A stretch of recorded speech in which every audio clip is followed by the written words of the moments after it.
Com a demissão do Mandetta, Bolsonaro voltou a bater na tecla. Precisamos, além de combater a pandemia, também precisamos pensar na economia.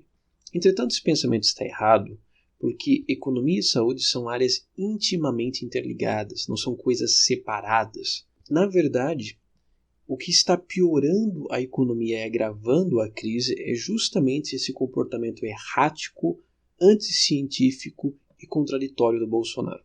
Então, se você quer entender isso, fico por aqui. Eu sou Ezequiel Lustosa e você está no Biologia Política, um canal formado por cientistas que buscam ensinar biologia e outras ciências, mas também a sua aplicação na política, defendendo então políticas públicas em prol da conservação ambiental, saúde pública, melhoria da educação e do nosso sistema político. Então, se quer entender isso, fique por aqui, se inscreva no canal, ative o sininho, entre nos links que vão estar na descrição com espaços ou nos comentários. Agora você já fez tudo isso, então vem comigo. Bom, olá pessoal. Enfim, aconteceu a demissão do Mandetta, mas eu vou fazer um vídeo específico sobre o trabalho do Mandetta, sobre a quarentena em geral. Hoje eu quero me ater à narrativa bolsonarista e porque ela é completamente falsa. E qual narrativa é essa? A narrativa é que a economia irá mal, que é claro que ela é mal, porque os governadores malvados, o Mandetta malvado, a Globo malvada, os cientistas malucos querem fazer uma quarentena horizontal que é exagerada e o pobre do Bolsonaro só está lutando pelos empregos, lutando pelos mais pobres ou coisa assim, né? Sem falar das teorias conspiratórias que estão sendo espalhadas por aí. Então, é essa narrativa que o Bolsonaro está batendo desde o começo e está cada vez mais forte.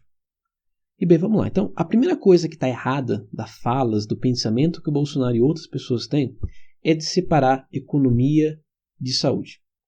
Por quê? O que é economia? Economia não é simplesmente dinheiro, okay? Não é quantidade de dinheiro. Dinheiro ele é um símbolo, dinheiro é um meio que nós temos para conseguir mandar uma mensagem de alocação de recursos e coisa e tal, de ser literalmente um meio de troca universal.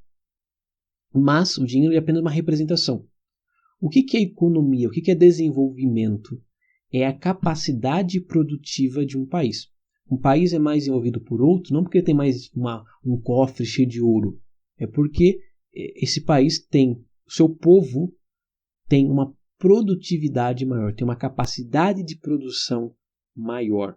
Okay? Não tem nada a ver necessariamente com ter dinheiro, com ter, muitas matérias-primas e nada disso. Isso é produtividade, isso é economia, isso é desenvolvimento. Ok? Só que aqui está, não existe como você produzir sem ter pessoas. Pelo menos ainda não temos a automoção, né, 100%. Então sempre precisa de pessoas. Então, se as pessoas estiverem doentes, se as pessoas estiverem fracas ou morrendo, você perde a sua produtividade. Esse é um fato muito mais que óbvio, ok? Por isso que empresas, mesmo em países que não têm uma legislação trabalhista muito pesada, deixam seus funcionários ficar em casa recebendo quando estão doentes, né? Só que ficam espertos para o funcionário não abusar. Mas por quê? Porque é melhor o funcionário ficar em casa descansando e voltar 100% do que ele ficar lá meia boca se arrastando, ok? Então, a economia e saúde, a produtividade e saúde estão intimamente ligadas, ok? Tanto que vários especialistas falam que, por exemplo, investimento em saneamento básico, investimento em questão do tratamento de água, etc., seriam investimentos de economia em longo prazo, porque uma sociedade mais saudável é uma sociedade mais produtiva. E o que nós estamos lidando, e eu já expliquei isso em vários e vários vídeos, essa doença, qual é o problema dessa doença? É exatamente a sua mortalidade direta? Não. É especificamente o seu número de internação. Mais de 20% dos contaminados vão precisar ser internados. Então é que está. Se 1 milhão de pessoas forem infectadas, por exemplo, são 200 mil pessoas que vão ter que ser internadas. Se 100 mil pessoas forem infectadas, como com certeza já foram, são 20 mil pessoas que vão ser internadas em algum momento. Então, o que eu preciso fazer? Eu preciso atrasar o máximo possível a proliferação desse vírus, para que esses 20 mil, por exemplo, que vão ter que ser internados, não apareçam de uma vez, apareçam aos poucos. É aquela velha piada que o pessoal faz na internet, é que imagine que você mora com a sua família, se ela tem 5 pessoas e você só tem um banheiro. Se cada um de vocês tiverem que ir ao banheiro, beleza. Agora, se os 5 tentar ir, não vai dar certo, né? Então, é mais ou menos a mesma ideia. E, inclusive, nós já estamos chegando ao limite. Não? E dessa vez não é aquela, o pico está vindo. Não. Está acontecendo. Ceará já tem 100% dos seus leitos ocupados. O Amazonas já passou, está tendo mortos, colocando mortos e pessoas vivas no mesmo lugar. Já estão pegando containers para colocar corpos. Nós já estamos chegando ao limite do sistema de saúde, ao colapso do sistema de saúde. Okay? E quando isso ocorre, aí aquelas pessoas que até iam sobreviver por não ter atendimento, não ter, vão morrer. E até aquelas pessoas que não têm esse vírus, mas estão com outras doenças, por exemplo, está com um ataque do coração, não tem UTI, só morre. Okay? Eu tive um acidente, não tem UTI, você vai morrer. Okay? Então, esses são o problema dessa doença, não é, que leva à morte de milhares e milhares de pessoas. A gente está vendo isso nos Estados Unidos, mais 25 mil pessoas mortas, na Itália e assim por diante. Okay? Lembrando, a Itália, Espanha, que tem simplesmente, que era considerado um dos melhores sistemas de saúde público do mundo, né? Os Estados Unidos, que é o país mais rico do mundo. Então, assim, ou seja, se esses países não deram conta de lidar com uma doença dessa, imagine o Brasil. Isso não é ser vira-lata, mas ser realista. Ok? Então, esse é o grande problema. Se a gente não conseguir atrasar a proliferação dessa doença, o que vai acontecer é que a gente vai ter milhares, dezenas de milhares ou centenas de milhares de mortos, e além de você ter um colapso do sistema de saúde, e pior não, mas também, essas mortes, elas não vão ser mortes aleatórias, não é que nem o Thanos lá que estalou e morreu uma pessoa de cada grupo, não. Vai morrer principalmente pessoas que são, por exemplo, da saúde, pessoas que não podem parar com caminhoneiros e assim por diante, policiais, etc, etc, etc. Então, esses grupos que são intimamente importantes para a sociedade vão ser os principais que vão morrer. E aí que está. Como é que vai ser um país sem médico, sem enfermeiro? Não é só pegar, por exemplo, eu que sou biólogo. Vamos pegar os biólogos e vamos transformar em enfermeiro, em médico. Será que, né? Eu tenho certeza que você sabe a resposta, que a qualidade não vai ser a mesma. Então, entendem a seriedade do que nós estamos lidando? Bom, então é por isso que nós precisamos da quarentena. Porque a quarentena, idealmente até um lockdown por algum tempo, seria a única forma de travar a transmissão e realmente retardar bastante esse crescimento de internações. Então, quando você fala, não, nós temos que voltar para as ruas, o povo não aguenta e tal, a gente tem que salvar a economia, é tão absurdo quanto você falar assim, imagina que sua casa está pegando fogo, aí chega o bombeiro, começa a quebrar a janela, começa a entrar, fala assim, para, você está desarrumando a casa, você está quebrando a janela, sabe? Não faz sentido. Okay? É claro que eu não posso, eu já vou explicar o que seria essa exceção, mas pode haver excessos, posso me exceder, mas num incêndio, o objetivo maior deve ser apagar o fogo. E depois você pensa em arrumar, consertar, etc. Da mesma maneira, o que nós estamos vendo nessa pandemia é como se fosse um incêndio gigantesco. A gente precisa tentar apagar o fogo. O máximo que a gente pode fazer é pensar em reduzir os impactos negativos disso em longo prazo. Mas o objetivo principal precisa ser parar a pandemia. Isso é para o bem da economia. Porque quanto melhor isso for feito, menos pessoas vão morrer. Se fosse possível, não entraríamos em colapso do sistema de saúde. Não perderíamos muitos profissionais que são difíceis e caros de se formar. E então poderíamos voltar a produzir mais rapidamente. Ok? É só você pensar. Por exemplo, a Itália. Olha para a situação da Itália. Você acha que a Itália vai conseguir se recuperar economicamente melhor que a Alemanha, por exemplo? Melhor que a Nova Zelândia, que tem, sei lá, 10 mortes? Não. Ok? Então, assim, você lidar com a pandemia bem é a melhor forma de você salvar a economia. Porque está reduzindo os estragos que ela vai fazer. Ok? E como eu disse, eu já fiz um vídeo inteiro explicando por que a quarentena vertical não pode funcionar. E como eu falei, a outra alternativa, além da quarentena, né, entre aspas, horizontal, né, seria você conseguir fazer um isolamento de todos os infectados. Isso quer dizer até aqueles que têm o vírus, mas não têm sintomas. Isso é muito importante destacar. Mas tinha que ser feito no começo. E aí que está o grande X da questão. Está tendo esse discurso, a culpa é da China, é culpa da Organização Mundial de Saúde. Eu vou fazer um vídeo específico sobre isso, mas para o Brasil isso é quase irrelevante. Por quê? Oficialmente, os primeiros casos foram em fevereiro, aqui no Brasil. Veja bem, o vírus surgiu lá por dezembro na China. A China escondeu isso até janeiro e começou a contar para o mundo que o vírus era perigoso. Então, antes de ter um caso aqui, o mundo já sabia. Inclusive, o Brasil foi um dos primeiros países, acho que com umas 4 semanas antes, declarou que seria uma pandemia, esse vírus. Antes mesmo da OMS declarar oficialmente isso. Okay? Sim, a OMS errou, sim, a China errou, enfim. Eu não vou aqui passar pano também, vamos falar isso, não importa para nós. A questão dava para saber que o vírus, sim, era perigoso e que seria um estrago se ele entrasse no país. Ok? Inclusive, era possível saber antes, porque Taiwan, como é vizinha, né, faz parte, vizinha, sei lá, da China, chegou a mandar documentos avisando a Organização Mundial de Saúde sobre o perigo dessa doença. Os Estados Unidos, lá nos Estados Unidos, teve uma reunião com os senadores, presidentes e outros agentes importantes, outros servidores públicos, avisando do perigo dessa doença.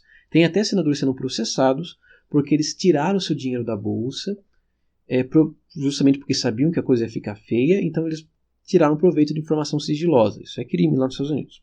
Então veja bem, já tinha documentos lá da CIA, etc., sobre o perigo dessa doença. O Trump, por exemplo, optou por não fazer nada. Ele tem o tal instinto dele que ele falou, não vai acontecer nada, tem aqui o instinto, a premonição, a intuição que não vai acontecer nada, que ele vai conseguir resolver. Então, talvez até o governo brasileiro também tivesse acesso a isso.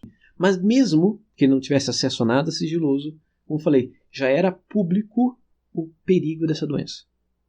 No começo de janeiro você poderia falar, não, mas não se sabe, não se tem certeza, parece que não vai fazer nada. Em fevereiro não dá mais para falar.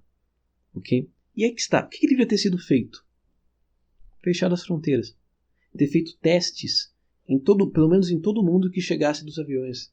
E fechado já as fronteiras direto para países que tivessem casos. Ok? Ou, se possível, todas as fronteiras para qualquer caso que a pessoa poderia ter. Um país podia não ter dados oficiais que estavam com isso, mas já está com a doença ali. Entendeu? E é que está a grande questão. Mas fala assim, mas seria muito radical, mas... Cara, no Brasil, ainda o turismo não tem quase influência nenhuma na nossa economia. Tem 1, 2%. Não seria nenhum sacrifício tão grande. E aí que está. Olha para o Brasil. A gente tem favelas gigantescas. A gente tem milhões de pessoas moradores de ruas. Nós somos uma Cracolândia. Okay? Quase uma cidade inteira ali de pessoas em condições subhumanas, completamente vulneráveis a essa doença. Temos 30 milhões de pessoas sem acesso à água potável, nem para beber, nem muito menos para lavar a mão. Então, você acha que a gente poderia correr o risco de ter uma doença dessa no país? Se isso fosse... E é que tá. Até poucos meses, as fronteiras estavam todas abertas até para os Estados Unidos. O Brasil foi um dos últimos países da América Latina a fechar as fronteiras. Da América do Sul, da América Latina. Eu não estou comparando com Taiwan, com Singapura, que tinham que fechar mais cedo, porque estão do ladinho, pertinho da China, mas... Eu estou falando aqui de vizinhos nossos. Okay? Então, veja bem esse ponto. E nossos vizinhos estavam com menos casos, com menos mortes do que nós. Então, ou seja, o Brasil ficou dormindo em berço esplêndido. Então, como vocês podem ver, eu posso fazer críticas aqui construtivas ao trabalho do Mandetta, se foi culpa dele ou do Bolsonaro. Aí, enfim, não dá nem para ter certeza, inclusive. Mas, falei, esse é outro ponto. Mas veja bem, então, a gente só está tendo que fazer uma quarentena porque não foi feito nada antes, nada que era realmente importante. Ok? Não foi, por exemplo, buscado comprar em massa máscaras, respiradores. Ok? Se todo mundo já sabia que essa doença é exponencial, que a coisa fica feia, por que não comprar antes? Por exemplo, toda essa questão do auxílio emergencial, essa questão do dinheiro, por que não foi discutido antes? E começou a ser feito antes, para que quando as pessoas fossem para casa, quando tivesse que ser fechado tudo, ou coisa assim, já tivesse tudo pronto. Porque esperar chegar aí 1.000 casos, 1.000 mortes, esperar todo mundo ficar em casa, esperar falir pessoas para começar a agir. Então veja bem, o governo brasileiro, o próprio Bolsonaro, a figura do presidente, tem culpa direta nisso. Porque fazia parte da caneta, que ele tanto adora falar, de fechar as fronteiras. Era a caneta que tinha que ou usar sua lábia, ou usar sua articulação política, para ir atrás, por exemplo, fazer relações para comprar testes em massa da Coreia do Sul, comprar respiradores, máscaras, assim por dentro da Coreia do Sul, dos Estados Unidos, enfim, que ainda não estavam fazendo nada também. Okay? Então, e é que está, mas veja que é que está. O Trump também, por exemplo, como eu falei, também ficou enrolando. Só que ele é presidente dos Estados Unidos. Então, tipo, agora ele pode correr atrás. Porque é os Estados Unidos. Os Estados Unidos pode tudo, basicamente, por enquanto. Né? Então ele pode correr atrás e ainda passar na frente dos outros. A gente não. Okay? E olha que interessante também, que eu vou colocar alguns links. Teve governadores, como o governador do Maranhão, e acho que também do Goiás, que conseguiu comprar respirador. E o governo brasileiro não consegue fazer isso decentemente. Ok? Veja isso, se governadores conseguem ter uma articulação de relações exteriores melhor que o presidente, melhor que o nosso chanceler. Isso não é incompetência? Se não for, o que é? Okay? Isso sem falar que o governo criava leis proibindo de fazer testes em aviões. O STF teve que criar, apoiou isso, falando que realmente questões de aviões são, aeroportos, por exemplo, são de jurisdição do governo federal. Então veja bem, não que governadores não tenham errado, deixa bem claro que prefeitos não têm errado, com certeza, errado, estão errando muitos ainda. Mas quem tinha maior responsabilidade era o governo federal, porque se o governo federal não fechasse as fronteiras, não impedisse que o vírus entrasse, acabou. A única coisa que tem que fazer é a quarentena horizontal, que é o que estamos fazendo. Então veja bem, nós estamos nessa situação justamente porque o governo falhou. É claro que o governo poderia ter feito tudo certo e ainda assim dar errado. Poderia escapar alguém, entrar alguém, sei lá, pela fronteira terrestre, que é muito mais difícil vigiar, enfim. Mas algo poder falhar não te descobrir se fazer tudo errado, que é o que foi feito. Ok? Mas, enfim, o ponto não é nem só isso, porque não adianta a gente chorar pelo leite derramado. O importante também é o que vai ser feito daqui em diante. E é que está. Está sendo muito falado, né, que o Brasil tem muitos países dentro do Brasil, o Brasil é muito diferente, cada região tem uma particularidade, etc, etc. Por mais que esse discurso seja bastante verdadeiro em partes, ele é meio perigoso, porque muitas coisas não, na vida, nas políticas públicas, só funcionam se você fazer em larga escala, se você vai fazer para todo mundo. Okay? Quando você começa a dividir demais, um começa a atrapalhar o outro. É a mesma coisa, por exemplo, como você trata um rio. Você não pode pegar o rio e dividir em partes, mas cada um cuida de uma parte, está ótimo. Não vai dar certo, porque se um falhar, estraga o trabalho de todo mundo. Por exemplo, se alguém começar a poluir o rio lá na nascente dele, acabou.